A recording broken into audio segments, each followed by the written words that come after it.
بسم اللہ الرحمن الرحیم الحمد للہ رب العالمین الصلاة والسلام علی محمد وآلہ الطیبین الطاہرین وعلانۃ الدائمۃ علی اعدائہم اجمعین اللہم وفقنا وجمیع المشتغلین للعلم والعمل الصالح بحرمت محمد وآلہ الطیبین الطاہرین۔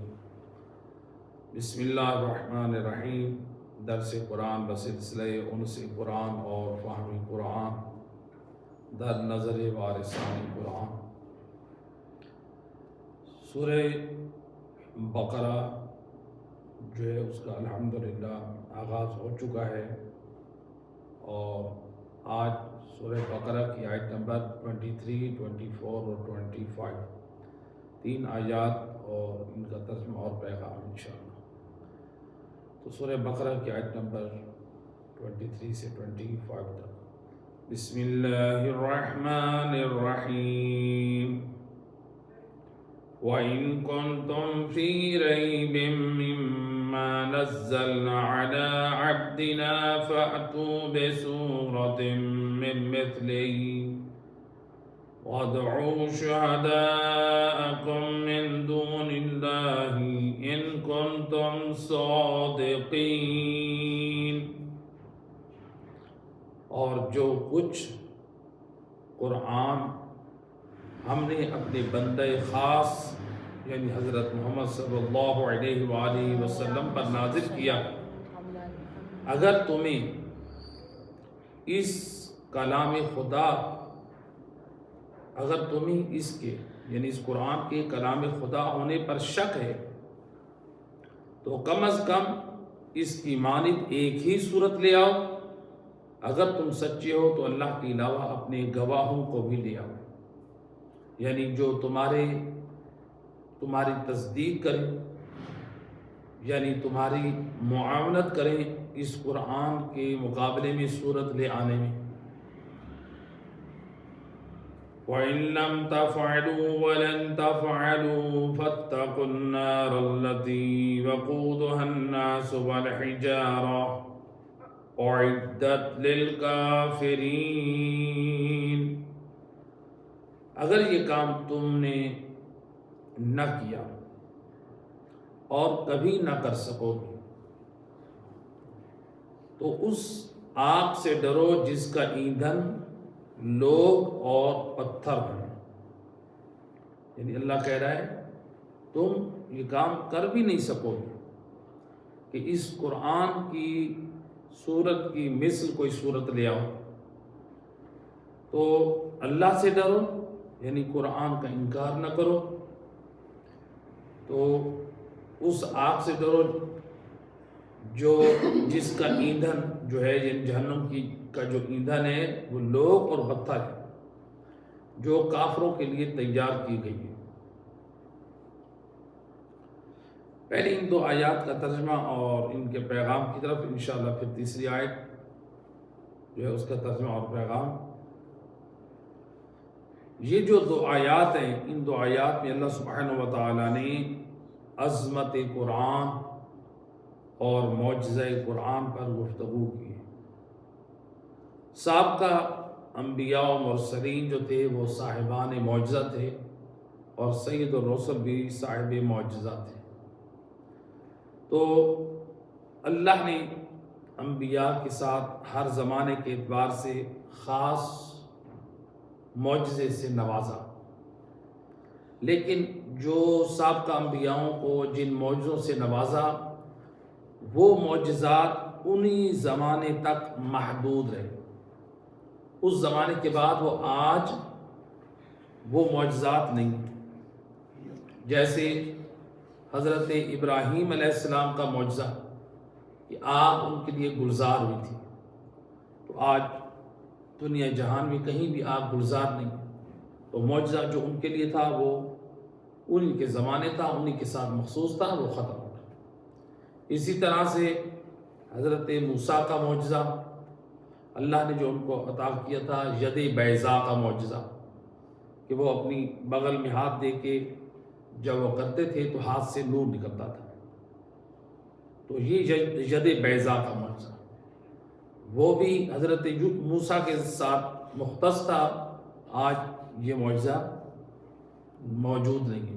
اگرچہ روایات میں ملتا ہے کہ جب امام مہدی علیہ السلام تشریف لائیں گے تو امام علیہ السلام کے پاس بھی ید بیضاء کا معجزہ ہوگا، لہٰذا لیکن ابھی وہ معجزہ موجود نہیں ہے۔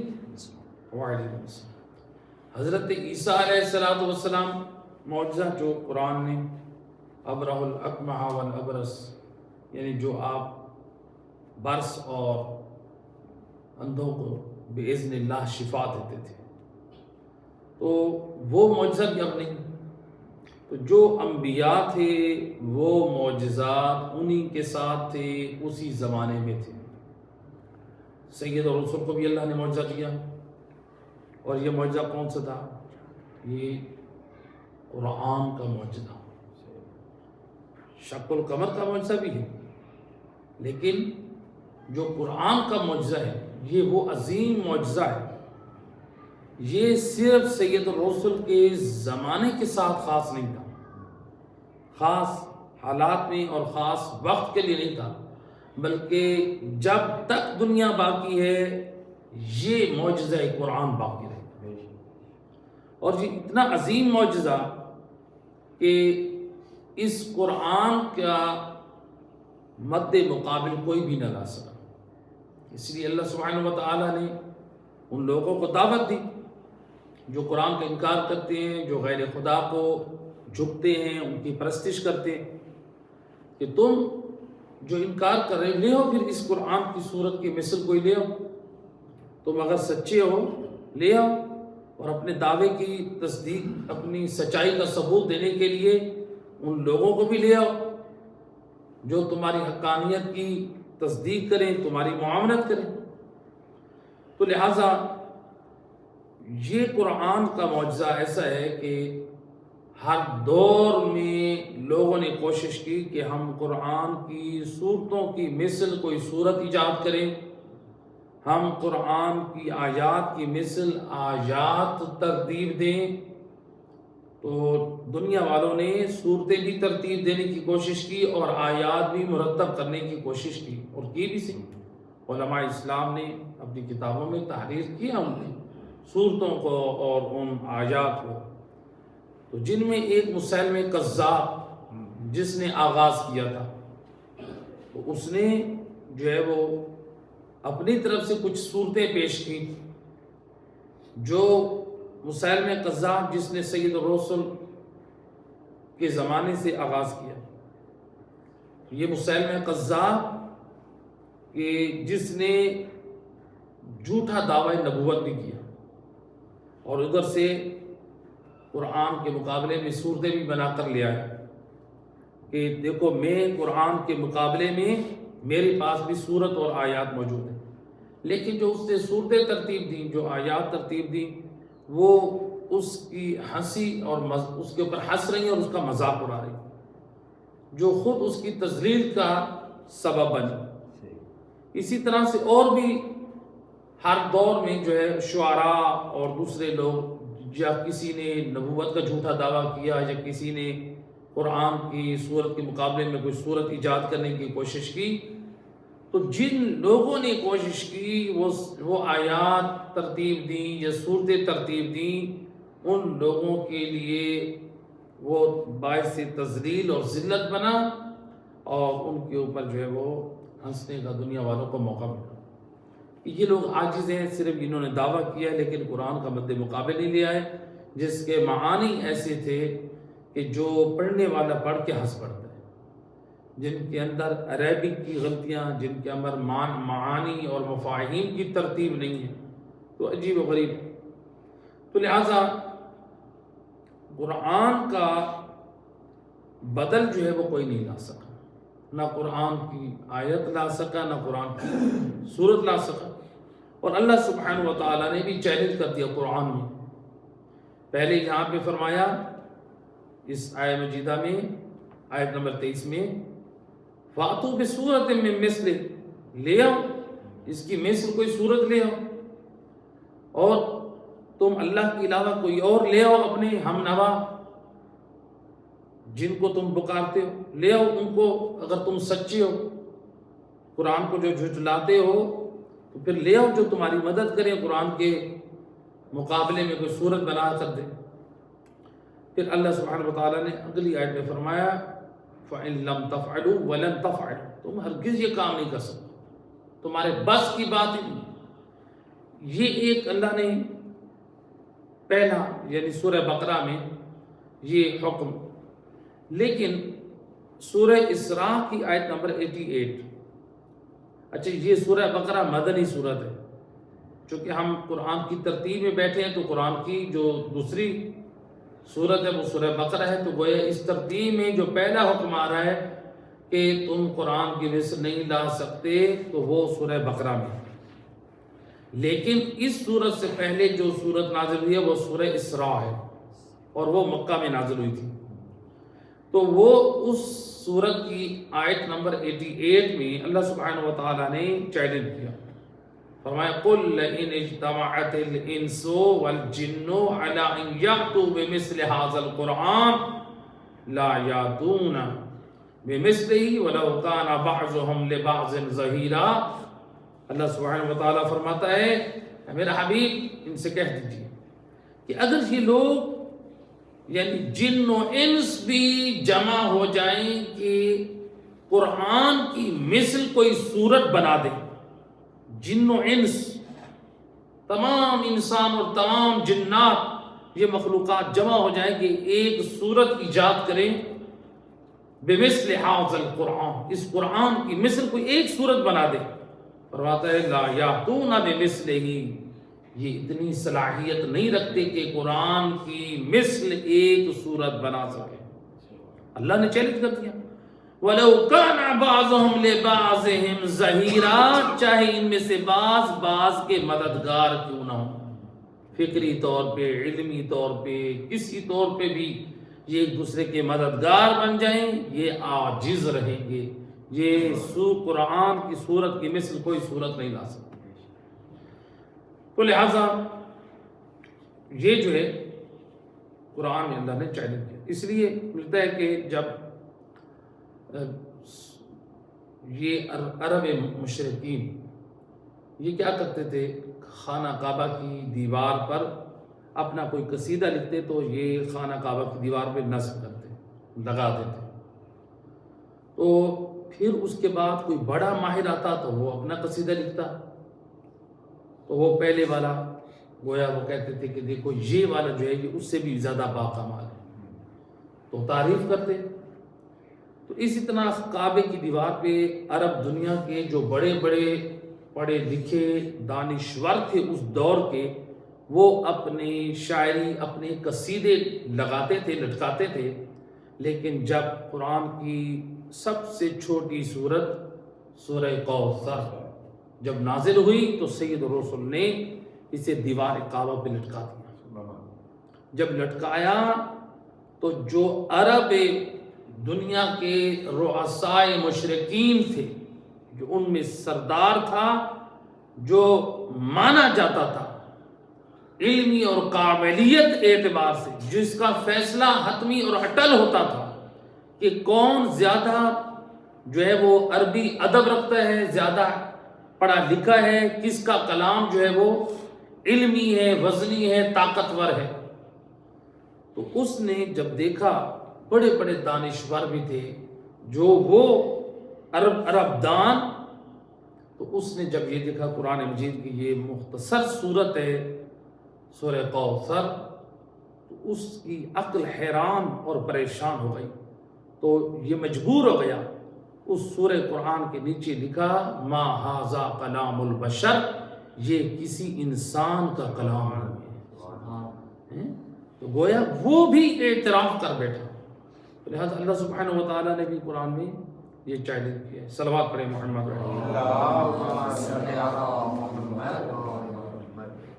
تو لہذا اب جو ہے قرآن جو ہے معجزہ ہے، دیگر انبیاء کے پاس بھی معجزات آئے، رسول اللہ کے پاس بھی معجزات، ایک شق القمر کا معجزہ اور ایک قرآن کا معجزہ۔ دیگر معجزات جو انبیاءوں کی پاس تھے اور یہ قرآن کا معجزہ، ان میں فرق کیا ہے؟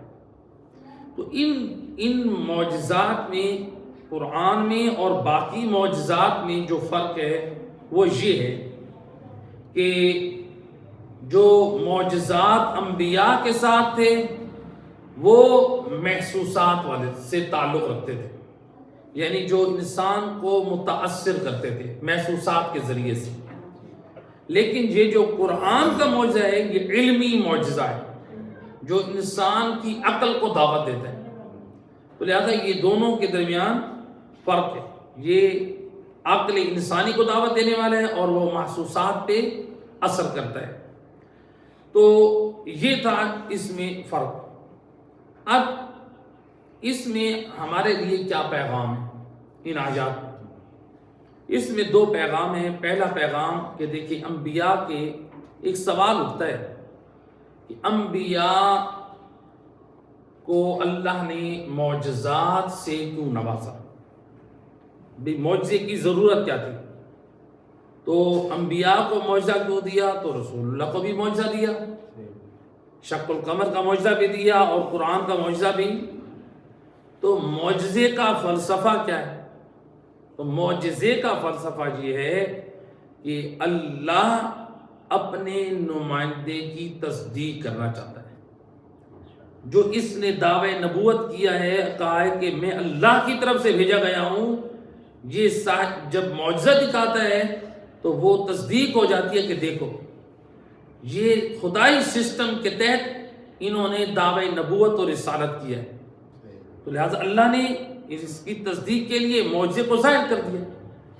جب سید الرسل نے کہا کہ میں اللہ کا رسول ہوں تو دنیا عرب نہیں مان رہی تھی، ہم آپ کو کیسے مانیں؟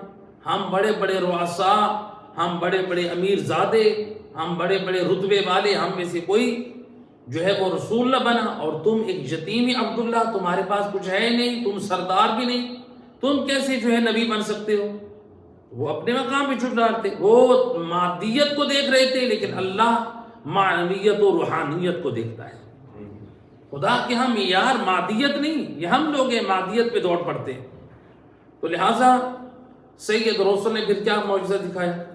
انہوں نے مطالبہ کیا، ٹھیک ہے اگر آپ کہتے ہیں کہ آپ اللہ کی طرف سے برحق نبی ہیں تو پھر آپ معجزہ دکھائیں۔ کون سا معجزہ؟ شق القمر کا معجزہ۔ تو آپ کوہ ابو قبیس پر سید رسول تشریف لے گئے اور وہاں پر آپ نے چاند کی طرف اشارہ کیا تو چاند دو ٹکڑے میں ہو گیا۔ تو جو کہہ رہے تھے کہ تمہیں رسول نہیں ہونا چاہیے، رسول ہم میں سے ہونا چاہیے، فلاں کو ہونا چاہیے، فلاں کو ہونا چاہیے، گویا شق القمر کا معجزہ ہو کے اللہ نے بتا دیا کہ یہ میری طرف سے ہے، یہ خود سے دعوی نبوت کرنے والا نہیں۔ تو کچھ لوگ ایمان لے آئے، لیکن جو ضدی تھے، نہ ماننے والے تھے کہ ہم کیوں مانیں، ہم اس کی بات کیوں مانیں، حق جان کی بھی ضد پر لڑے رہے، انہوں نے کیا کہا؟ ہاذا سحر محمد علیہ السلام، کہتے تھے یہ محمد مصطفیٰ کا یہ جادو ہے، یعنی پہلے معجزہ طلب کیا، معجزہ دکھا دیا تو پھر اس کو جادو بنا دیا۔ تو یعنی یہ آج بھی یہ موجود ہے، یہ فکر اور یہ نظریات لوگوں میں موجود ہے۔ ان کو قرآن سے ہدایت پیش کریں، ان کو اہل بیت کی تعلیمات پیش کریں، پھر بھی وہ اپنی بدعمالیوں پہ ضدی، اپنی اصلاح نہیں کرتے، اس ضد پہ ڈٹے ہوئے، اپنے آپ کو حق سمجھتے ہیں اور سچ سمجھتے ہیں، یعنی ان کی نگاہ میں قرآن بھی غلط، ان کی نگاہ میں اہل بیت کی تعلیمات بھی غلط، اسی ضد پہ اڑے ہوئے۔ تو یہ روش کس کی تھی؟ یہ کل کے کفار و مشرکین کی تھی۔ اگر ہم بھی آج کسی قرآن اور اہل بیت کی تعلیمات کے مقابلے میں اپنی اصلاح نہ کریں، ضد پر اڑے رہیں، یاد رکھیں ہم نام کے مسلمان ہیں، ہمارا طریقہ اور ہماری فکر وہی کافروں اور مشرکوں والی۔ صلوات پڑھیں محمد۔ تو لہذا ان کی صلوات پڑھیں محمد۔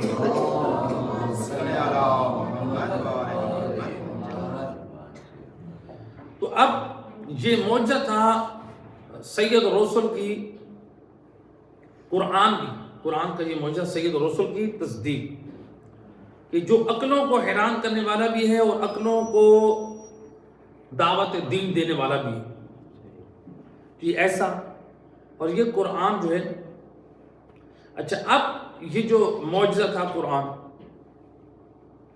اس معجزے کے ذریعے سے رسول اللہ نے کیا کیا؟ رسول اللہ نے امت کی ہدایت کی، امت کی اصلاح کی، اللہ کے دین کی طرف، قرآن کی طرف، اسلام کی طرف اسی قرآن کے وسیلے سے دعوت دی. سابقہ انبیاء جو تھے وہ بھی صاحب معجزہ تھے، انہوں نے بھی معجزہ کو وسیلہ بنایا، لوگوں کی ہدایت کا ذریعہ بنایا کہ معجزات ہوئی. جب وہ دیکھتے تھے کہ یہ نبی حق ہیں، اب سید، تو وہ انبیاء کیا کرتے تھے؟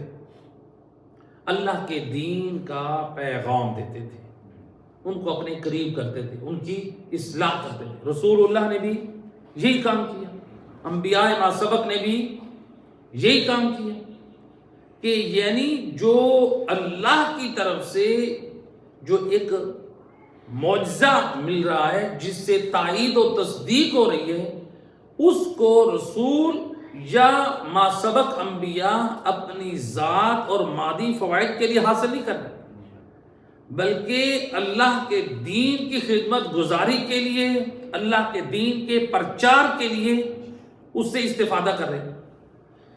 تو لہٰذا اس نے ہمیں بھی پیغام دے دیا کہ دیکھو، اللہ کی طرف سے جن کو تائید و تصدیق ہوئی، انہوں نے ان معجزات کا غلط استعمال نہ کیا. دنیا والوں کے اوپر انہوں نے ظلم و جبر نہیں کیا، دنیا والوں کے حقوق تلف نہیں کیے، دنیا والوں کو ان کے حال پر نہیں چھوڑ دیا، بلکہ ان کی فکر کی اصلاح کی، ہدایت کی، ان کی نجات کی فکر کی، ان کو گمراہی سے نکالنے کی تدبیریں انہوں نے تلاش کی، اصلاح کی تدبیریں انہوں نے سوچی. تو لہٰذا ہمیں پیغام دیا کہ اگر تمہارے پاس بھی کوئی ایسا منصب آ جائے، تمہارے پاس بھی اگر کوئی ایسا خدا کی طرف سے ایسا نظام بن جائے، تمہارے پاس طاقت اور قوت اور زور ہو، تو پھر ایسا نہ ہو کہ اپنی طاقت اور زور کے بل بوتے تم لوگوں کو نقصان نہ پہنچانا شروع کر دینا، لوگوں پہ ظلم نہ کرنا شروع کر دینا، لوگوں کی توہین نہ کرنا شروع کر دینا، بلکہ اپنے اس زور اور طاقت کے بل بوتے پر اسلام کی نصرت کرو، مذہب کی نصرت کرو، دین کا پرچار کرو. آج بعض لوگ ہوتے ہیں، نادان لوگ ہوتے ہیں، تو عام طور پہ کیا کرتے ہیں، ذرا وہ سیاسی پارٹیوں سے وابستہ ہو گئے یا کسی عہدے اور منصب پہ ہو گئے، تو پھر وہ کیا کرتے ہیں، غریب لوگوں کو دھمکاتے ہیں، ان کو ڈراتے ہیں، یا ان کے اوپر جھوٹے مقدمات کراتے ہیں، یا ان کے اوپر جھوٹے پرچے کراتے ہیں. یعنی یہ ظلم، یہ گناہ. تو جو بھی ظلم کرتا ہے کسی پر، مسلمان پر، کسی مومن پر، انسانیت پہ، حتیٰ کہ انسانیت میں بھی جو ظلم کرتا ہے، وہ اگر یہ سمجھتا ہے کہ میں ظلم سے کامیاب ہو جاؤں گا، یہ اس کی بھول ہے. ظالم اپنے طور پہ ظلم کرتا ہے، لیکن جب مظلوم کے آنسو بہتے ہیں مسلح پہ، تو وہ اس کے لیے بارود بن جاتے ہیں. اب دنیا والے دشمن اسلام فلسطین پر مسلمانوں پہ ظلم و بربریت کر کے خوشیاں منا رہے تھے. وہ سمجھ رہے تھے کہ ہم کامیاب ہو گئے، اور بڑے بڑے فنڈ دیے گئے مسلمانوں کو ختم کرنے میں، فلسطین کو تباہ کرنے میں، جس کو جلا کے راکھ کر دیا گیا. آج دوسرا یا تیسرا دن ہے، اللہ نے دنیا کو عبرت کا نشانہ بنا دیا ہے. آپ دیکھ رہے ہیں امریکہ کے حالات کیا ہو گئے ہیں. آدھا امریکہ برف کے عذاب میں مبتلا ہے، اور آدھا جو وہ آگ کے عذاب میں مبتلا ہو چکا ہے. لہٰذا یہ کتنے دن ہو گئے، عذاب خدا ہے. یہ عذاب خدا ہے تو اور کیا ہے. مولا علی علیہ السلام نے کیا فرمایا تھا، امام حسن اور امام حسین علیہ السلام، اے بیٹا حسن و حسین، مظلوم کے حامی بننا. تو لہٰذا اس میں امام نے یہ بتایا تھا، مظلوم کے حامی بننا یعنی مظلوم کوئی بھی ہو، چاہے وہ کافر بھی کیوں نہ ہو، چاہے وہ مسلمان ہو یا مومن. صرف یہ نہیں کہا کہ مومن کے حامی بننا جو مظلوم ہو یا مسلمان کے, نہیں, حتیٰ کہ اگر کافر انسان ہے اس کے اوپر ظلم ہو رہا ہے پھر اس کے بھی تم حامی بن جانا. ہمیں تو اہل بیت اطہار نے, اسلام نے اتنا پیارا دین دیا ہے, اتنی پیاری فکر دی ہے کہ آپ انسانیت پہ ظلم نہ کرو. تو لہٰذا یہ دنیا والوں کو سوچنا چاہیے کہ مسلمانوں پہ جو ظلم کر رہے ہیں اور وہ خوشیاں منا رہے ہیں تو پھر مسلمانوں کا بھی خدا ہے. جب خدا کی طرف سے پھر عذاب آتا ہے تو پھر وہ بڑے بڑے سپر پاور کہنے والوں کی طاقتوں کو بھی برباد کر کے رکھ دیتا ہے. تو لہذا ظالمین کو مظلوموں کے آنسوؤں سے, ان کا خدا کے رابطے سے ڈرنا چاہیے. اپنی طاقت کے اوپر ناز اور فخر نہیں کرنا چاہیے. صلوات پڑھے محمد.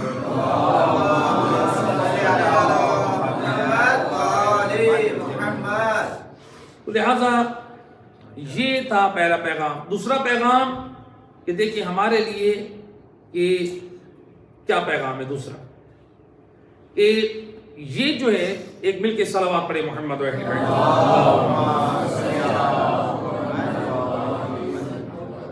دوسرا پیغام یہ ہے کہ یہ جو منکرین قرآن تھے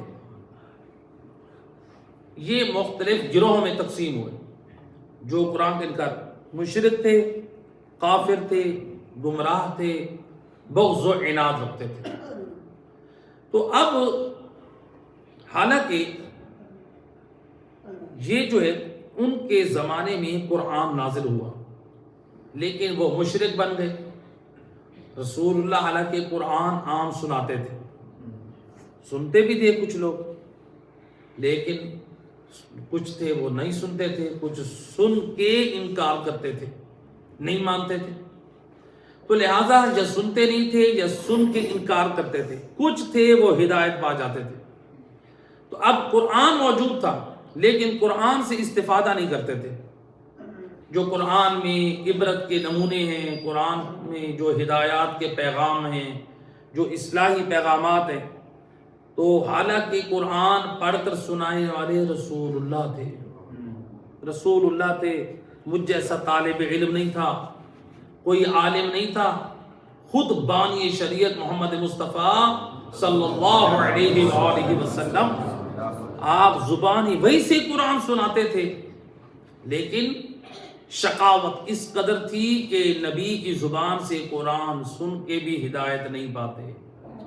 آج اگر ہم قرآن سن کے ہدایت نہ پائیں, علماء کی زبانی یا پھر وہ تعلیمات رسول سن کے ہدایت نہ پائیں, ہمارا راستہ وہی کفار و مشرکین والا ہے.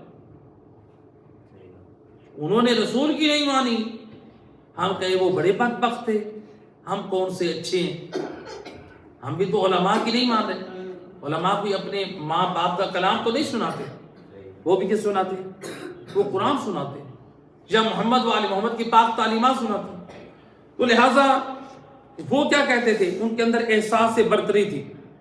کہتے تھے ہم رئیس ہو کے, ہم سردار ہو کے, ہم ایک یتیم کی کیوں پیروی کریں, ہم اس کے دین کے اوپر کیوں آئیں. تو لہٰذا یہ مذاق اڑاتے.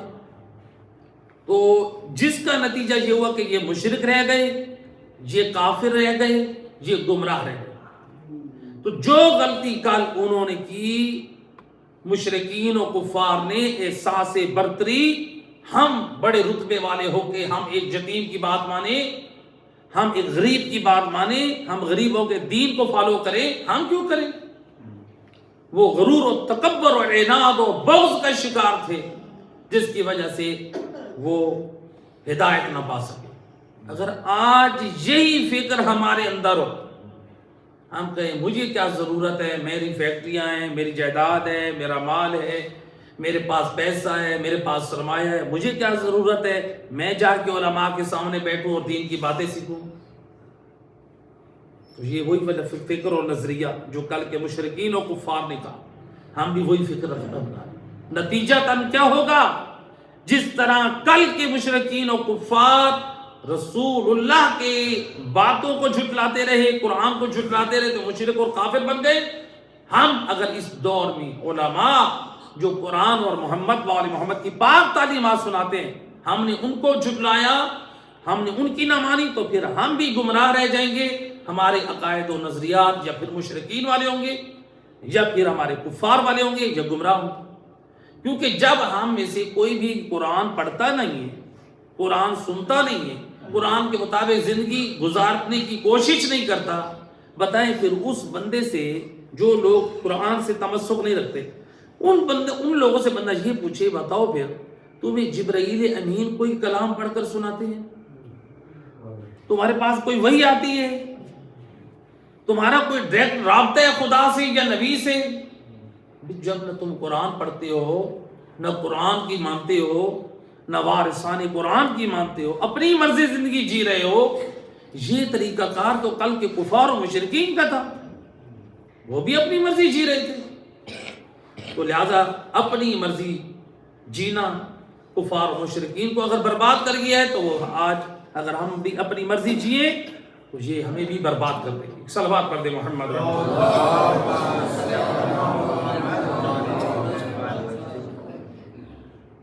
تو لہذا اب ہمیں ہماری ذمہ داری ہے کہ ہم قرآن سے کیا حاصل کریں؟ ہدایت حاصل کریں.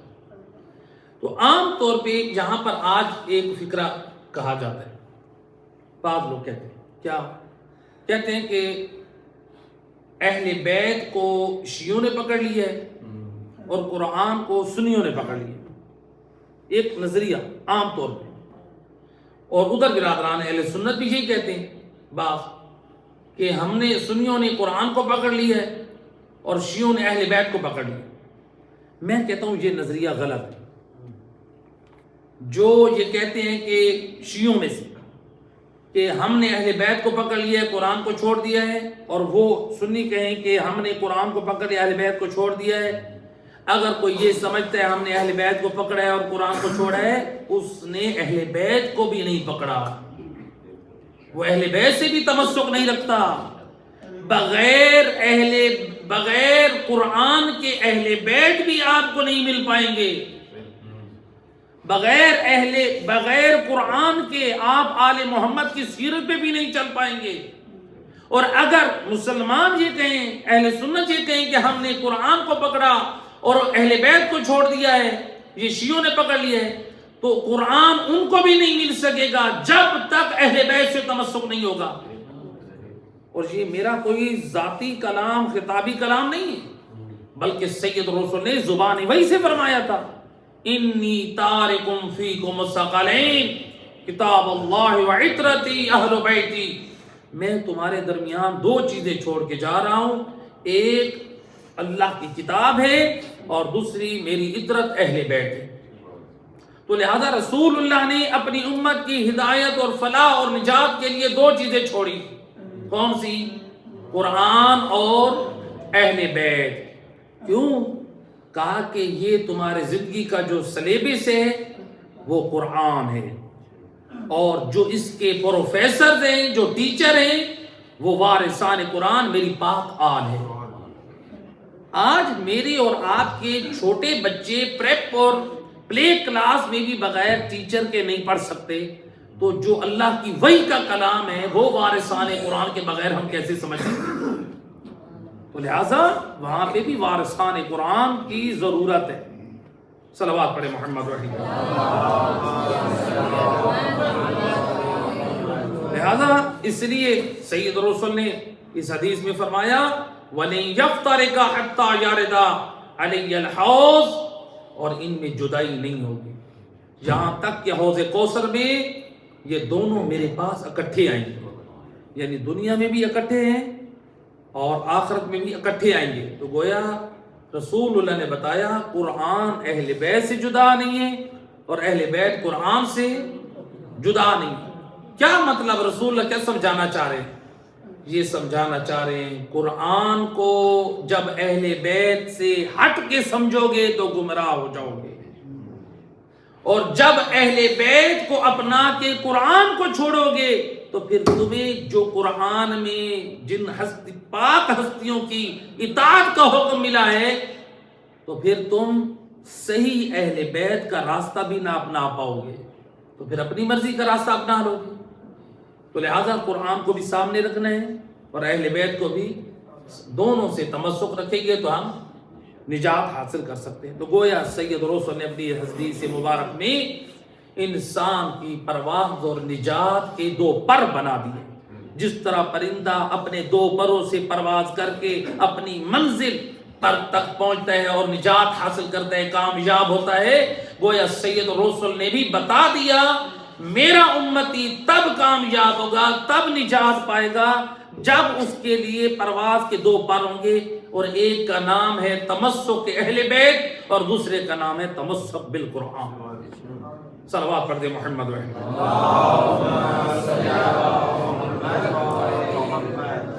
لہذا قرآن سے تمسک. یہ قرآن کس قدر عظیم معجزہ ہے. اور دیکھیں اب غیبت امام میں ہم زندگی گزار رہے ہیں. ہم اس دور میں امام کا انتظار کر رہے ہیں، ظہور امام کی دعائیں بھی کر رہے ہیں. تو اب جس امام کا ہم انتظار کر رہے ہیں، جس امام سے ہم تمسک رکھتے ہیں، اس امام نے قرآن سے ہمیں کیا تعلق بتایا. وہ امام قرآن کو ہماری زندگی میں کتنا دیکھنا پسند کرتے ہیں. لہذا غیبت امام میں زندگی گزارنے والا اپنی ذمہ داری کو سمجھے. یہ دیکھے کہ میرے امام کو کیا پسند ہے. علماء نے ایک واقعہ نقل کیا ہے کہ ایک مقدس اور شریف اور زاہد انسان جس کا نام ہے محمد کاظم کربلائی کریمی ساروقی، یہ ایک مرد مومن جو ایران کے شہر آراف وہاں کے ایک دیہات ساروق نامی دیہات سے یہ مرد مومن، اس دیہات میں یعنی دیہاتی علاقہ تقریباً آج سے کوئی 100 سال پہلے کی بات ہے. یعنی ان کی وفات کو 68 سال ہو چکے ہیں، 68 سال. اب جو یہاں پر بزرگ حضرات 68 سال کے بیٹھے ہیں وہ خود اندازہ کریں، 68 سال ہو چکے ہیں ان کی وفات کو. اور یہ جو ہے یعنی ان کے بارے میں ملتا ہے کہ یہ جو تھے مرد مومن جس دیہات سے تھے اس دیہات میں دینی تعلیم نہیں تھی. یعنی 68 سال پہلے تو ان کی وفات ہوئی ہے اور یہ 70 سال سے بھی اوپر کے تھے. اس دور میں اس دیہات میں تعلیم نام کا وجود نہیں تھا، نہ دنیاوی تعلیم اسکول، نہ وہاں پر کوئی قرآن اور دین کی تعلیم دینے والا تھا. تو ایران میں ام المقدس سے فقہا کی طرف سے مختلف علاقوں میں مبلغین جاتے تھے تبلیغات کے لیے. تو ایک عالم دین اس علاقے میں عراق اس دیہات میں گئے تبلیغات دین کے لیے. جب گئے تو یہ جو تھے اس وقت یہ جوان تھے، جوانی میں تقریباً یہ 24 سال کے جوان لڑکے، نوجوان 24 سال کا جوان لڑکا، یہ اس عالم دین کے درس میں بیٹھے ہیں جس میں وہ قرآن کی بات کر رہے ہیں، نماز کی بات کر رہے ہیں، روزے کی بات کر رہے ہیں اور اصلاحی گفتگو کرتے ہیں. انہوں نے گفتگو کے دوران یہ کہا، چونکہ وہ ایک دیہاتی علاقہ تھا، کسان لوگ بھی تھے، تو انہوں نے کہا کہ دیکھو جو لوگ کسان ہیں ان پر اللہ نے ان پر فقراء کا حق رکھا ہے. اگر ایک مقدار کے برابر گندم ہو تو پھر اس کے اوپر زکوٰۃ دی جاتی ہے، اور اگر وہ مقدار شرائط کو پورے نہ ہو تو پھر اس مال کے اوپر خمس دینا واجب ہے. تو اگر کوئی زکوٰۃ نہیں دیتا اس مال سے، اس مال کو جو زکوٰۃ اس کے اوپر واجب ہو چکی ہے وہ مال فقراء کا حصہ ہے، وہ فقراء کو نہیں دیتا بلکہ اس کو اپنے دوسرے مال کے ساتھ مکس کرتا ہے. تو انہوں نے کہا کہ یہ مال حلال مال حرام مال کے ساتھ مخلوط ہو گئے، کیونکہ فقراء کا مال ہے، اب اس مال میں تصرف حرام ہے جب تک آپ فقراء کو وہ حق نہیں دیں گے۔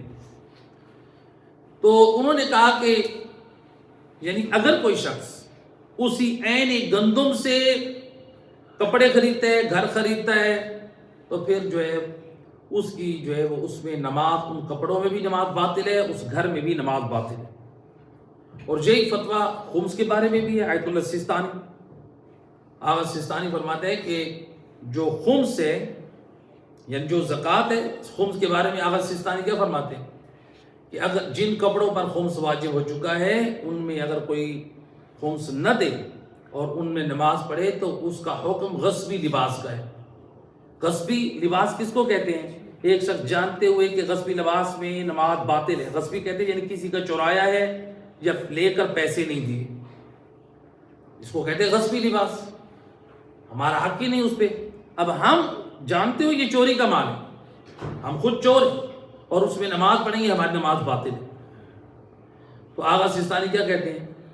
جو خمس نہیں دیتا اور ان لباس جس کپڑوں پر خمس واجب ہو چکا ہے اس میں نماز کیا ہو گئی؟ مسئلہ جانتے ہیں، نماز باطل ہے اس کو۔ یا اسی طرح سے مثلا جن پیسوں کے اوپر جو ہے وہ کیا ہوا ہے؟ خمس واجب ہے، وہ عین پیسوں سے وہ کپڑے خرید لیتا ہے، تو وہ اب خمس کس کے اوپر آ گیا؟ کپڑوں کے اوپر۔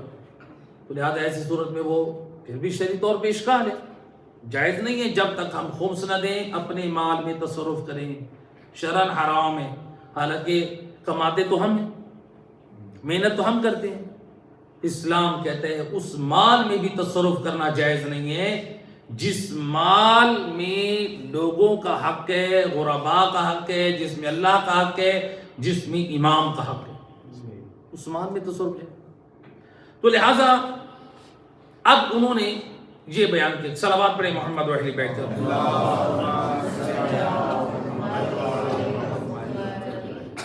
لہٰذا انہوں نے یہ مسئلہ بیان کیا۔ اب ایک عالم باعمل نے ایک دین کی تعلیمات احکام شرعی کو بیان کیا تو اس کے دل پہ اس نے اتنا اثر کیا کہ یہ اس مجلس اور محفل سے اٹھے، یہ اس کے پاس گئے جو جس کی کھیتوں پہ یہ کام کرتے تھے، ایک غریب گھر سے تعلق رکھتے تھے، لیکن یہ دوسرے کی زمین پہ بطور مزدور کام کرتے تھے، غریب گھر سے تعلق رکھنے والے۔ جا کے مالک سے کہا کہ دیکھو زکوٰۃ اور خمس یہ حساب واجب ہے، یہ تمہیں دینا پڑے گا۔ تو اس نے انکار کیا کہ میں یہ نہیں دیتا، مجھے ضرورت نہیں ہے، میری اپنی زمین ہے، ہماری اپنی محنت ہے، اور ہم کیوں جو ہے وہ اپنے مال میں سے لوگوں کو ہم بانٹتے پھریں۔ آج کل لوگ یہی کہتے ہیں محنت ہم کریں، کمائیں ہم اور ہم دوسروں کو دیں۔ یہ دوسرے لوگوں نے واجب نہیں کیا، یہ اللہ نے واجب کیا۔ جس اللہ نے ہمیں مال عطا کیا ہے، یہ اللہ نے احکام زکوٰۃ کے، خمس کے، یہ قرآن میں فرض کیے ہیں، وارثان قرآن نے، وہ اللہ چاہے تو سب کچھ ہم سے لے سکتا ہے، اور اس اللہ نے ہمیں عطا کیا۔ اب اس نے انکار کر دیا کہ میں نہیں دیتا۔ انہوں نے کیا کیا؟ اپنا علاقہ چھوڑ دیا کہ میں یہاں اب کام نہیں کرتا، نہ یہاں بھی نہیں رہتا، کیونکہ یہ میرے والد کے پاس جائیں گے، پھر میرے والد کے اوپر یہ دباؤ ڈالیں گے اور والد کے حکم کے سامنے مجبوراً مجھے کام کرنا پڑے گا۔ میں ایسے فاسق انسان کے پاس کام نہیں کرتا جو اللہ، رسول اور اہل بیت کا حق ادا نہ کرے۔ تو لہٰذا یہ اپنے علاقے کو چھوڑ کے، اپنے والدین کو چھوڑ کے کہاں گئے؟ یہ دوسرے شہر چلے گئے۔ جب یہ دوسرے گاؤں چلے گئے، دوسرے ذرا دور علاقے میں، جب وہاں گئے تو 3 سال وہاں گزار رہے تھے، اپنا تقوی اور پرہیزگاری، شرافت، نماز، دین، واجبات کی پابندی میں، یعنی دیکھیں جوان کیا ہے، ابھی 24 سال کے تھے جب یہاں سے گئے تھے، 3 سال گزارے تو کتنے سال کے ہو گئے؟ 27 سال۔ تو اب 27 سال کے جیسے یہ ہوئے، اس مالک کے کانوں تک یہ خبر پہنچی کہ وہ جوان جو محمد کاظم کربلائی تھا وہ فلاں جگہ پہ کام کر رہا ہے، اور اس نے بھی فیل کیا جب سے یہ گیا ہے میری زمینیں غیر آباد ہو گئی، میری زمینیں برباد ہو گئی۔ مجھے خیانت کار لوگوں کا میرا ان سے واسطہ پڑا ہے، تو لہٰذا کسی طرح اس کو بلایا جائے۔ اب انہوں نے پیغام بھیجا، اے کاظم کربلائی، تم واپس آؤ، میں نے اللہ کے حضور توبہ کر لی، میں خمس و زکوٰۃ کی پابندی کروں گا، اور تم واپس آؤ، اپنے علاقے میں رہو، اپنے والدین کے ساتھ رہو، آ کر زمینوں کو سنبھالو۔ کاظم کربلائی خوش ہو گئے، الحمدللہ اب جب مجھے روزی اپنے علاقے میں مل رہی ہے، والدین کی خدمت بھی ہوگی، اور میں جب وہ شخص توبہ کر رہے ہیں تو ٹھیک ہے، اب یہ واپس ہے۔ جب اس کی زمینوں پہ اس سے ملاقات ہوئی تو اس نے کہا کہ یہ ساری زمینیں تمہارے حوالے ہیں، اور کہا کہ دیکھو گندم، کہا کہ یہ جو گندم ہے آدھی تم فقراء کو دو، اور آدھی گندم سے تم زمین کو کاشت کرو۔ ابھی زمین کاشت کرنے سے پہلے کون کہہ رہا ہے؟ زمینوں کا مالک، آدھی کو کاشت کرو، آدھی فقراء میں تقسیم کرو، اور تمہیں میں یہ اختیار دے رہا ہوں کہ جب میری زمینوں سے جتنی گندم برآمد ہو اس میں سے آدھا تم فقراء میں تقسیم کرنا، آدھا تم میرے لیے یعنی رکھ لینا، محفوظ کر لینا۔ تو کاظم کربلائی ایک مرتبہ بہت خوش ہوئے، یہ تو ماشاءاللہ اس قدر ایک سخاوت اور واقعاً ایک توبہ صحیح معنوں میں اس نے کی۔ اب جو تھے محمد کاظم کربلائی، انہوں نے آدھی گندم فقراء میں تقسیم کی اور آدھی کو زمین میں کاشت کرتا ہے۔ جب فصل کی چنائی کا وقت آیا تو جو لوگوں میں سے جنہوں نے فصلیں کاشت کی تھی ان میں سب سے زیادہ جو معمول سے ہٹ کے برکت سے اور کثرت سے اور بہترین عمدہ گندم جو تھی وہ اس مالک کی زمین پر تھی۔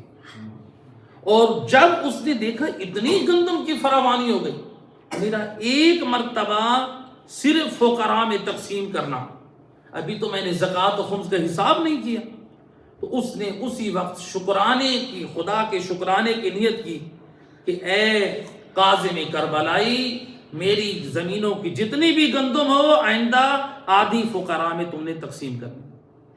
نادان ہیں وہ لوگ جو کہتے ہیں کہ ہم اگر خمس نکالیں گے تو ہمارا مال کم ہو جائے گا، ہم اگر مال نکالیں گے، ہم خمس زکوٰۃ دیں گے تو ہمارا مال کم ہو جائے گا۔ معصومین نے ضمانت دی ہے، جو خمس اور زکوٰۃ کی پابندی کرتے ہیں اللہ مال میں برکت عطا کرتا ہے اور مال کی حفاظت کرتا ہے۔ اور میرے اپنے مشاہدے میں ایسے افراد بھی موجود ہیں، تقریباً ابھی 10 سال نہیں ہوئے، یعنی کہ میں اس کا عینی شاہد اور گواہ ہوں۔ ایک جوان نے یعنی تقریباً 9 سال پہلے 1 لاکھ سے اپنا بزنس سٹارٹ کیا، 1 لاکھ سے، اور وہ بھی قرض لے کے۔ آج یعنی خمس کی پابندی کر رہے ہیں، وہ برکت اتنی ہے کہ آج الحمدللہ کروڑوں کا بزنس ہے ان کا۔ یہ خمس اللہ کا جب حق ادا کریں گے تو پھر اللہ تعالیٰ برکت عطا کرتا ہے، مال میں کمی نہیں آتی۔ تو لہذا نادان اور ناسمجھ لوگ ہیں وہ لوگ، تو خمس کی ادائیگی کر، خدا گواہ ہے، توفیق خدا ملتی ہے جب خدا اور اہل بیت راضی ہو گئے، فقراء راضی ہو گئے، تو پھر اللہ اس رزق میں برکت رکھ دیتے ہیں، آپ کے مال کی، آپ کی حفاظت کرتے ہیں۔ تو لہذا جو ہے اب دیکھیں یہ محمد کاظم کربلائی جو ان کے حالات کو بیان کرنے کا مقصد کیا تھا؟ حرام مال سے اپنے آپ کو بچایا، اللہ رسول کے حق کو ادا کیا، فقراء کے حق کا خیال کیا۔ جب اتنا پاک کردار تھا اس مومن جوان کا، ابھی 27 سال کا ہوا ہے، تو ایک دن یہ اپنی زمینوں سے فقراء کے لیے گندم لے کر آ رہے ہیں اس مالک کی زمین سے، اور کچھ گھاس اپنی بھیڑ اور بکریوں کے لیے کاٹ کے لے کے آ رہے ہیں۔ ایک دیہاتی علاقہ، دیہات ہر طرف۔ وہ کہتے ہیں کہ میں گندم اور گھاس لے کے آ رہا تھا، راستے میں ایک مومن ملا، اس نے شکوہ کیا، کہا کہ اے کاظم کربلائی، ہر سال مجھے حصہ دیتے ہو، کیا اس سال مجھے بھول گئے ہو؟ کہا کہ نہیں، بھلا میں کیسے بھول سکتا ہوں، ابھی گندم کی فراوانی اور کثرت، ابھی ساری فصل کی کٹائی اور صفائی نہیں، یعنی سارے جو کام تھے ابھی کٹائی ہوئی ہے، مثلا کچھ کی صفائی ہونی ہے، تو لہٰذا جیسے ہی وہ ہوتا ہے تو میں حصہ تم تک پہنچاؤں گا۔ اب ایک مرتبہ دل میں خوف خدا تھا، ایک مومن نے، ایک تنگ دست ہے، غریب ہے، اس نے خود شکوہ کی ہے، ہو سکتا ہے کہ اس کو حاجت ہو، اس کے گھر میں ضرورت ہو، لہٰذا کیا کیا، یہ زمینوں کی طرف واپس گیا، وہاں سے گندم لے کے اس کو صفا تاکہ اس مومن کو حصہ دیا، گندم لی اور اس وہاں سے کچھ گھاس کو کاٹا بھیڑ بکریوں کے لیے لے کے آیا۔ اس دیہات میں ایک امام زادے کا روزہ تھا، امام زادے کا، ایران میں، یعنی عراق کا جو ساتھ ایک دیہات تھا ساروق، وہاں پر ایک امام زادے کا روزہ تھا، پرانے زمانے، تو تقریباً یعنی آج سے کوئی 100 سال پہلے۔ اب وہاں پہ جو تھا روزہ تھا امام زادے کا، 100 سال پہلے، ذرا خود اندازہ کریں، بجلی بھی نہیں، دیہاتی علاقہ ہے، اور جب دیہات کے علاقے ہوتے ہیں چاہے وہ مزارات ہوں یا کچھ، تو وہاں پر سانپ بچھو اور یہ رات کے وقت وحشی جانور بھی ہوتے۔ تو بہرحال یہ کہتے ہیں کہ میں وہ گندم اور گھاس لے کے جب آیا، میں نے کہا کہ میں اس کھیت میں، اس باغ میں آرام کرتا ہوں جو امام زادے کے ساتھ ہے، یا ابھی میں نے ارادہ کیا، جو میں نے سامنے سے، میرے قریب سامنے سے 2 سید جوان نورانی چہرے جو عرب لباس میں، جن کے چہروں سے شرافت و وقار کے آثار جھلک رہے تھے، انہوں نے مجھے کہا کہ اے محمد کاظم، تم امام زادے کی مزار پر فاتحہ خوانی کے لیے نہیں جاتے؟ آؤ ہمارے ساتھ چلو۔ انہوں نے کہا نہیں، میں ان کی زیارت کر چکا ہوں، یعنی آج، تو لہٰذا میں نہیں جا رہا۔ انہوں نے کہا نہیں، اس طرح کرو، تم ہمارے ساتھ آؤ اور یہ اپنا گھاس دیوار کے ساتھ رکھو۔ یہ کہتے ہیں میں نے گھاس اپنا وہیں رکھا، گندم بھی، اور وہاں پہ جو ہے میں اس امام زادے کے مزار پر پہنچا، تو میں نے دیکھا کہ اندر وہ سید جو 2 جوان تھے، خوبصورت، نورانی، باوقار، باشرافت، وہ کچھ پڑھ رہے تھے۔ میں نہیں سمجھ سکا، نہ مجھے قرآن آتا تھا، نہ مجھے پڑھنا آتا تھا، نہ مجھے لکھنا آتا تھا، تو وہ کچھ پڑھ رہے۔ پھر انہوں نے کہا کہ اے کاظم، اے محمد کاظم، پڑھو۔ میں نے کہا مجھے کچھ نہیں آتا۔ انہوں نے کہا آسمان کی طرف دیکھو، وہ گنبد کی طرف دیکھو، جو اس مزار کے اوپر جو گنبد تھا، اس کے اوپر دیکھو، چھت پر۔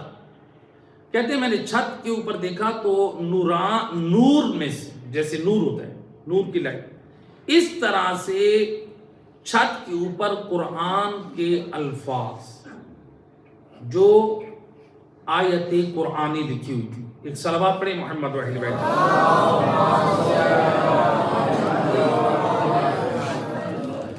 کہتے ہیں وہاں پہ ایک آیت قرآن، مجھے کہا کہ آپ پڑھیں۔ تو جب میں نے اس آیت کو، مجھے کہتے پڑھیں، میں نے کہا مجھے پڑھنا نہیں آتا۔ تو پھر اس نورانی شخص نے میرے سینے پہ ہاتھ رکھا، کہا کہ اب پڑھو۔ جب میں نے پڑھا تو پھر اس کے بعد کہا کہ اور آیت پڑھو۔ پھر میں نے چند آیتیں وہ بھی پڑھتے گئے اور میں بھی ان کے ساتھ پڑھتا گیا۔ وہ کہتے ہیں جب کہ اس سے پہلے چھت کے اوپر قرآن کی آیات کی جو آیات تھی وہ تحریراً موجود نہیں تھی۔ پھر جب میں نے وہ قرآن کی چند آیات پڑھی، اور وہ آیات کون سی تھی؟ سورہ اعراف کی آیت نمبر 54 سے لے کر 59 تک، سورہ اعراف۔ یہ چند آیتیں مجھے وہ نورانی چہرے والا سید کہتا رہا، میرے سینے پہ ہاتھ رکھ کے مجھے پڑھاتا رہا، خود بھی پڑھتا رہا، میں بھی ساتھ ساتھ پڑھتا رہا۔ یا پھر یہ ہوا کہ میں نے خود کو ایک دم، خود کو اس روزہ امام زادے میں، مزار پر خود کو تنہا محسوس کیا، اور پھر میں نے دیکھا کہ چھت کے اوپر وہ نورانی نور سے لکھی ہوئی وہ جو آیات ہیں وہ بھی موجود نہیں ہیں۔ تو ایک مرتبہ میں بے ہوش ہو کر گر پڑا، اور جب مجھے افاقہ ہوا تو اگلے دن کی صبح تھی۔ میں وہاں مزار سے نکلا، اور پھر مزار سے نکلتے ہی میں نے اپنی گندم اور گھاس کو اٹھایا اور گھر آیا۔ تو کہتے ہیں کہ راستے میں نے فیل کیا کہ میرے پاس اب الفاظ کا ذخیرہ زیادہ ہے، نالج میرے پاس زیادہ ہے، کیونکہ میں تو پڑھا لکھا نہیں تھا. تو پھر میں نے راستے میں ہی خود کچھ پڑھنا شروع کر دیا. جو الفاظ پڑھ رہا ہوں مجھے پتہ ہی نہیں میں کیا پڑھ رہا ہوں، کیونکہ میں نے تو کبھی قرآن نہیں پڑھا، میں نے تو کبھی عربی نہیں پڑھی، نہ کبھی اسکول پڑھا، بس میں پڑھتے جا رہا. یعنی پڑھنے میں اتنی لذت اور سکون اور سرور ہے. میں گھر پہنچا، میرے والد نے سوال کیا کہ رات بھر کہاں رہے؟ تو میں نے ان کو کہا کہ میں امام زادے کے روزے پر تھا. تو ایک مرتبہ وہ پریشان ہو گئے، کہا کہ انہوں نے کہا کہ ہم نے کل سارا تمہیں تلاش کیا ہے اس دیہات میں علاقے میں، تم کہیں نہیں تھے. کہا کہ میں امام زادے کے روزے پہ تھا. کہا وہاں کیسے؟ وہاں پہ تو چراغ نہیں ہے، کوئی بجلی تو نہیں تھی اس زمانے میں، وہاں پر کوئی چراغ نہیں ہوتا ہے رات کو، اور وہاں پر سانپ بچھو اور وہاں پر جو ہے مثلا گیدڑ وغیرہ، تو وہاں پر وہ اس قسم کے جانور رہتے ہیں رات کے ٹائم، اور تم وہاں پر دیہاتی علاقہ ہے، تم نے وہاں پر رات گزار. انہوں نے کہا کہ میں نے اپنے والد اور والدہ کو بتایا کہ میرے ساتھ یہ ماجرا ہوا ہے، اور میں نے سنہری الفاظ دیکھے، اور یہ دیکھیں یہ الفاظ یہ مجھے پڑھنا آ رہا ہے. تو ان کے والدین جو تھے وہ بھی غریب گھر سے تعلق رکھنے والے، وہ بھی پڑھے لکھے نہیں تھے. جب یہ پڑھے لکھے نہیں تھے ان کے والدین کیسے پڑھے لکھے ہوں؟ تو کہتے ہیں کہ ان کو بھی نہیں پتا. میرے والدین نے یہ سمجھا کہ شاید ہمارے بیٹے کو کسی جن نے ہاتھ لگایا. تو اب انہوں نے کیا کیا، مجھے لے کر اس عالم دین کے پاس گئے جو ہمارے علاقے میں تبلیغات دین کے لیے آئے تھے. ان کے پاس لے کر گئے، کہا کہ دیکھیں ہمارے بیٹے جو ہے وہ باتیں کچھ عجیب عجیب پڑھ رہے ہیں اور ہمیں سمجھ نہیں آتی یہ کیا پڑھ رہا ہے. انہوں نے کہا پڑھو، کیا بول رہے؟ جب انہوں نے پڑھنا شروع کیا تو وہ عالم دین حیران پریشان ہوئے، کہا کہ یہ تو اللہ کا کلام قرآن مجید پڑھ رہا ہے، اسے کسی جن نے اثر نہیں کیا. کہا کہ یہ کہاں سے؟ انہوں نے سید وہ محمد قاظمی کربلائی نے کہا کہ میں نے سارا ماجرا سنایا، تو کہا کہ یہ عنایت ہے صاحب العصر والزمان، یہ امام زمان علیہ السلام کی ملاقات اور امام کی تعلیم کے صدقے میں یہ قاظم کربلائی یہ حافظ قرآن بن گیا ہے. یہ ہے امام وقت، امام زمان علیہ السلام اپنے محبین کے لیے، اپنے منتظرین کے لیے ان کی زندگی میں قرآن پسند کرتے ہیں. اور ہماری زندگی میں کہاں قرآن ہے؟ خدا گواہ، اگر ہم جاب کے لیے ہمارے پاس وقت ہے، ہمارے پاس ہر چیز کے لیے وقت ہے، ہمارے پاس کاروبار کے لیے وقت ہے، ہمارے پاس اولاد کے لیے وقت ہے، اگر قرآن کے لیے وقت نہیں ہے تو پھر وقت کے امام ہم سے بھی راضی نہیں. قرآن پڑھیں، قرآن سے اتنا تماسک رکھیں. تو یہ جو تھے یہ تھا ان کا پاک کردار، یہ تھی ان کی پاکیزگی. لیکن امام نے کیا ان کے لیے پسند کیا؟ قرآن. اور ہم لوگ قرآن سے بھاگتے ہیں. روایت میں ہے کہ جب ایک مرتبہ مولا علی علیہ السلام نے کوفہ میں دیکھا نا ایک درزی کو جو کپڑے بھی سی رہا ہے اور زبان میں گنگنا بھی رہا ہے گانے. امام علیہ السلام نے فرمایا کہ تم قرآن کیوں نہیں پڑھتے؟ کہتے مجھے نہیں آتا. ایک روایت کے مطابق آپ نے ایک پتھر اپنی منہ میں رکھا، لعاب بے عصمت سے، لعاب طہارت سے وہ اس کو مس کر کے پھر کہا کہ اپنے منہ میں رکھو. جب اس درزی نے جو گانوں سے گنگنا رہا تھا، جسے قرآن پڑھنا نہیں آتا تھا، جب اس نے اپنے منہ میں رکھا تو علی کے لعاب کی برکت سے اللہ نے اسے حافظ قرآن بنا. مولا علی علیہ السلام نے اپنے حوادار کے لیے بھی پسند کیا تو قرآن، اور امام زمان علیہ السلام اپنے ناصر و مددگار جو مخلص پاک کردار کے مومن کے لیے پسند کریں تو وہ بھی کیا ہے؟ قرآن. اور یہ اتنا عظیم مرد مومن تھا جس کی زیارت ہمارے بڑے بڑے فقہا نے کی. اور یہ نجف اشرف میں گئے، وہاں پر شیعہ علماء کو انہوں نے امتحان دیا، علماء اہل سنت کو امتحان دیا. اور مصر میں گئے، وہاں پر علماء اہل سنت نے ان کا امتحان لیا. پھر ایران کے مختلف شہروں میں آئے، وہاں پہ بھی علماء اہل سنت اور شیعوں نے امتحان لیا. تو گویا کہتے تھے کہ یہ قرآن کا زندہ معجزہ ہے. اور یہ ان کو کیسے قرآن حفظ تھا صرف قرآن ایسے نہیں پڑھتے تھے بلکہ ان کے بارے میں ملتا تھا یہ قرآن کو الٹا بھی پڑھنا جانتے تھے اور سیدھا بھی پڑھنا جانتے تھے.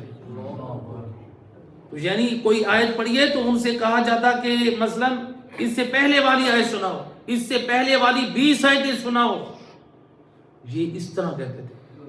تو لہذا فقہا کے انٹرویوز, علماء فقہا مراجع الزام کے انٹرویوز موجود ہیں یوٹیوب کے اوپر, آپ سنیں تو ان کی تصویر بھی موجود ہے, جو کہ آج سے 68 سال پہلے ان کی وفات ہوئی. اور انہوں نے جب ان کی وفات ہوئی اپنے علاقے میں, تو انہوں نے اپنی وفات سے 20 دن پہلے اپنے بیٹے سے کہا کہ بیٹا 20 دن بعد میری وفات ہو جائے اور میری قبر بی بی فاطمہ معصومہ کے روزے کے قریب بنانا تاکہ میں ان کی شفاعت کے ذریعے سے بخشا. یعنی اپنی وفات سے 20 دن پہلے خبر دی اور وہی 20 دن بعد ان کی وفات ہوئی. پھر قم نو میں آج بھی ان کے جو ہے وہ مزار موجود ہے, قاضم کربلائی کا, اور یعنی مرد زاہد اور عبادت گزار اور مورد نظر امام زمان علیہ السلام. صلوات پڑھے محمد. تو لہٰذا جو ہے ہمارا بھی قرآن سے تمسک ہونا چاہیے. یہ تھی آیت نمبر 23 اور 24 کا پیغام. آیت نمبر 25 جو آخری آیت ہے, اس میں اللہ سبحانہ وتعالی فرما رہے وَبَشِّرِ الَّذِينَ آمَنُوا وَعَمِلُوا الصَّالِحَاتِ أَنَّ لَهُمْ جَنَّاتٍ تَجْرِي مِن تَحْتِهَا الْأَنْهَارُ كُلَّمَا رُزِقُوا مِنْهَا مِنْ ثَمَرَةٍ رِزْقًا قَالُوا هَذَا الَّذِي رُزِقْنَا مِنْ قَبْلُ وَأُوتُوا بِهِ مُتَشَابِهًا وَلَهُمْ فِيهَا أَزْوَاجٌ مُطَهَّرَةٌ وَهُمْ فِيهَا خَالِدُونَ. اور اے رسول آپ ایمان والوں کو اور اعمال صالح بجا لانے والوں کو خوشخبری دے دیجئے کہ ان کے لیے جنت میں باغات ہیں جہاں درختوں کے نیچے نہریں جاری ہوں گی, اور جب چاہیں گے وہ ان باغات سے پھل ان کو دیے جائیں گے. اور تو کہیں اور وہ کہیں گے یہ وہی ہیں جو ہمیں پہلے دیے گئے ہیں, حالانکہ انہیں جو دیا گیا ہے وہ اس سے ملتا جلتا ہے. تو صاحبان ایمان اور عمل والوں کے لیے جنت کے باغوں میں پاک و پاکیزہ بیویاں ہیں, اور وہ جنت کے باغوں میں ہمیشہ ہمیشہ رہیں گے. اس آیت مجیدہ میں اللہ سبحانہ و تعالی نے جنت اور اس کی نعمتوں کی بشارت دی ہے. اللہ سبحانہ و تعالی نے اس آیت مجیدہ میں واضح اعلان کر دیا, یعنی رسول اللہ کی زبان سے جو اللہ جنت کی بشارت دے رہا ہے وہ ان لوگوں کو دے رہا ہے جن کے دامن میں ایمان ہے اور عمل صالح ہے. یعنی اللہ نے کیا کہا, میرا حبیب جنت کی اور اس کی نعمتوں کی بشارت کس کو دے؟ صاحبان ایمان اور عمل صالح بجا لانے والوں کو. یعنی صرف ایمان والوں کو نہیں, صرف عمل والوں کو بھی نہیں. تو چونکہ ایمان ہے تو اس کا مطلب ہے ایمان کا اظہار اعمال سے کرنا ہوگا. معلوم ہو جو ایمان لایا ہے وہ اسلام کی تعلیمات کا پابند بھی ہے. وہ صرف ایمان لانا جو ہے وہ کافی نہیں ہے. ہم کہیں کہ ہم رسول پر تو ایمان لاتے ہیں, رسول کی تعلیمات پہ ایمان نہیں لاتے. تو آپ بعض چیزوں پہ ایمان لا رہے ہیں. ہم رسول کو مانتے ہیں, رسول کی نہیں مانتے. ہم مولا علی کو مانتے ہیں, مولا علی کی نہیں مانتے. یہ کیسا ایمان ہے جی؟ تو یہ کہنا کہ لہذا ایمان اور عمل صالح یہ دونوں, ان دونوں کے ذریعے سے جو ہے وہ خوشخبری دی جا رہی ہے. تو انسان کی فطرت میں اللہ نے یہ دو چیزیں رکھی. وہ اچھی چیزوں سے محبت کرتا ہے اور بری چیزوں سے نفرت کرتا ہے.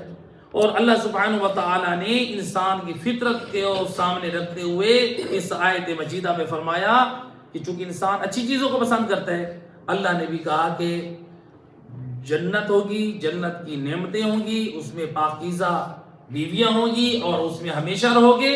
لیکن یہ بتایا یہ ان کے لیے ہے جو ایمان والے اور عمل صالح بجا لانے والے. صلوات پڑھے محمد رحمہ اللہ. تو لہٰذا اس آیت میں جو جنت کی خوشخبری دی ہے ایمان اور عمل صالح، تو ایسا نہ ہو ہماری حالت جو ہے وہ ایسی ہو کہ ہم ایمان اور عمل صالح، ہم ایمان تو رکھیں لیکن ہمارے پاس عمل صالح نہ ہو، اور ہم کیا کہیں، نظریہ کیا رکھیں، ہم کہیں کہ ہم تو جنت میں جائیں گے، بس ایمان رکھ لیا ہے ہم کہاں جائیں گے، جنت میں جائیں گے۔ آپ کل یہی نظریہ چل رہا ہے نا ہمارے یہاں، بس ایمان لے آئیں، عمل کی ضرورت نہیں ہے، انشاءاللہ جنت میں جائیں گے۔ اللہ قرآن میں کہہ رہا ہے نہیں، ایمان کے ساتھ عمل ہوگا تو پھر تمہیں میں اپنے حبیب کے ذریعے سے خوشخبری دے رہا ہوں کہ جنت تمہارے لیے، جنت کی نعمتیں بھی تمہارے لیے۔ لیکن ہم ایمان کے بعد کہتے ہیں دنیا جہان کی ہر بدکاری کریں، ہر حرام کام کریں، ہم ہر ناجائز کام کریں اور پھر ہمیں جنت بھی مل جائے، جبکہ اللہ نے قرآن میں واضح اعلان کیا بد کرداروں کے لیے جنت نہیں ہے، بلکہ ایمان کے ساتھ عمل صالح بجا لانے والوں کے لیے جنت ہے۔ تو آج دیکھ لیں کتنے ایسے لوگ ہیں جو اپنے آپ کو مسلمان کہلواتے ہیں، مومن کہلواتے ہیں، اور ساری دنیا کی جو بے حیائیوں کی حدیں ہیں وہ ہم نے ساری کراس کر لی، اور ہماری نوجوان نسل خاص طور پہ تباہ ہو رہی ہے، اور ہمارے بچے تباہ ہو رہے ہیں موجودہ دور میں۔ ہم کہتے ہیں ہماری آئیڈیل شخصیت ہے مولا علی، ایسے کہ نہیں؟ ذرا نوجوانوں کو یہ پیغام دے رہا ہے، نوجوان نسل کیا کہتی ہے، ہماری آئیڈیل شخصیت کون ہے، حضرت علی اکبر۔ ہماری آئیڈیل شخصیت کون ہے، حضرت قاسم۔ ہماری آئیڈیل شخصیت کون ہے، حضرت عباس علمدار۔ ہماری آئیڈیل شخصیت کون ہے، ائمہ ہدی علیہ السلام۔ جب ان کو آئیڈیل شخصیت مانتے ہو تو پھر ان کی پاک سیرت اور کردار ہماری زندگی میں ہونی چاہیے۔ آج ہماری نوجوان نسل برباد ہو رہی ہے، بیٹھ رہی ہے، وہ اپنے موبائل میں پیکج کروا رہی ہے اور وہ ویلاگ دیکھ رہی ہے، اور نوجوان نسل اتنی برباد ہو رہی ہے، جو بچے اور جوان بتاتے ہیں کہ اس قدر سوشل میڈیا کے اوپر بھی بائیکاٹ ہو رہا ہے، جو دیندار طبقہ ہے وہ اپنی طرف سے بائیکاٹ کر رہا ہے اور مذمت کر رہا ہے۔ ہم میں سے ہر ایک کا یہ حق بنتا ہے کہ جو لوگ بے حیائی کو عام کر رہے ہیں اس دور میں، دیکھیں آپ کے پاکستان میں سے لاہور میں سے 3 افراد ہیں اور تینوں کا کردار دنیا کا بدترین کردار ہے۔ ایک رجب بٹ ہے جو اپنے ویڈیوز میں جو کہ اپنا بار بار تعارف کیا کرواتا ہے، محمد والے محمد کے ماننے والے۔ یہ محمد والے محمد نے یہی تعلیم دی ہے کہ تم بے غیرتی کی حدیں ساری کراس کر جاؤ۔ مولا علی علیہ السلام فرماتے ہیں کسی شخص کی غیرت کا اندازہ کرنا ہو تو اس کی عورتوں کے پردے سے کرو۔ یہ رجب بٹ ہو یا یہ ایک کوئی ڈکی بھائی ہے یا کوئی ذوالقرنین ہے، یہ اس قسم کے بے دین لوگ ہیں، ان کے اندر شرم و حیا اور غیرت ختم ہو چکی ہے کہ جو اپنی بیویوں کو گندے اور چھوٹے لباسوں میں لے آتے ہیں، اپنی بہنوں کو، اپنی ماؤں کو، ان کو ساروں کی ویڈیو بنا کے اپلوڈ کریں ٹک ٹاک پہ، فیس بک پہ، یوٹیوب پہ، اور ہماری قوم یہ تماشا دیکھ رہی ہے، ہمارے جوان بھی لوگ دیکھ رہے ہیں، ہمارے بچے بھی لوگ دیکھ رہے ہیں، اور یہ اپنی بے غیرتی کی حدیں کراس کریں، ہمارے بچے ان کو آئیڈیل بنا رہے ہیں۔ اپنی ایمان سے بتاؤ یہ ہماری نسلوں کا ایمان برباد ہو رہا ہے یا نہیں ہو رہا ہے؟ یہ ہمارے بچوں کا مستقبل برباد ہو رہا ہے۔ خدا گواہ ہے، ایک بچے کی زبانی جو میں نے خود کان سے جب یہ بات سنی، بچے سے کہہ رہا ہے میرے پاؤں تلے زمین نکل گئی، یہ فکر دی جا رہی ہے۔ ایک بچہ کیا کہہ رہا ہے، یہ رجب بٹ اور یہ ذوالقرنین اور ڈکی بھائی یہ کوئی زیادہ پڑھے لکھے تھوڑی ہیں، یہ کتنا پیسہ کما رہے ہیں یہ ویلاگ بنا کر۔ یہ بے دین اپنی بد کرداریوں سے یہ ہماری نسلوں اور ہماری جوانوں، ہمارے بچوں کا مستقبل برباد کریں۔ جب یہ والدین کی شرعی ذمہ داری، اپنی اولادوں کے ہاتھوں میں آپ لوگوں نے موبائل کو تھما دیا، خدا گواہ ہے میدان معاشر میں آپ سے پوچھا جائے گا، مجھ سے بھی پوچھا جائے گا۔ تو لہٰذا اپنی اولاد پہ نظر رکھیں۔ موبائل کیا دے دیا ہے، اولاد کے ہاتھ میں قرآن دیں، اولاد کے ہاتھ میں ناج البلاغہ دیں۔ اپنی نسلوں اور اپنے جوانوں سے پیار کریں، ان کی آخرت سے پیار کریں، ان کی دنیا کی خاطر اپنا دین برباد نہ کریں اور ان کا بھی دین برباد نہ کریں۔ اور یہ جوان سن لیں، اور جہاں تک یہ پیغام جا رہا ہے، دیکھیں اگر ہم نے اپنی قیمتی اوقات، اپنے زندگی کو ان فضولیات اور حرام چیزوں میں صرف کیا تو پھر قیامت کے میدان میں ہم خود روئیں گے۔ کیسا روئیں گے؟ قرآن مجید نے اس کے مختلف مقامات پر جو بیان کیا ہے، آیت مجیدہ ہے یوم یعض الظالم علی یدیہ، قیامت کے دن ظالم انسان، ظلم کرنے والا، گناہ کرنے والا اپنے ہاتھوں کو کاٹے گا.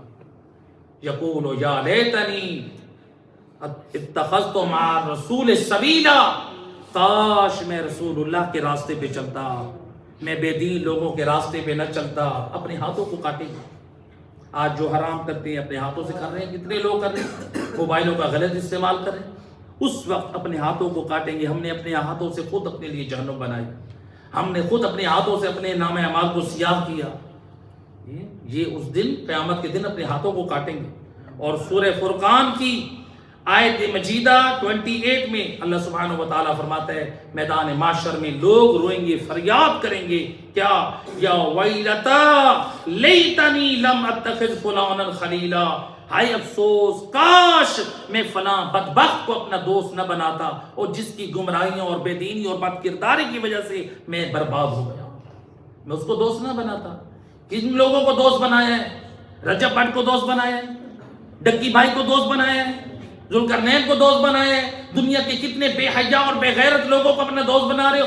دوست بنانا علی مولا کو بناؤ، دوست بنانے امام حسن امام حسین کو بناؤ، اور جن کی پاک سیرت میں ہماری نجات اور مغفرت ہے.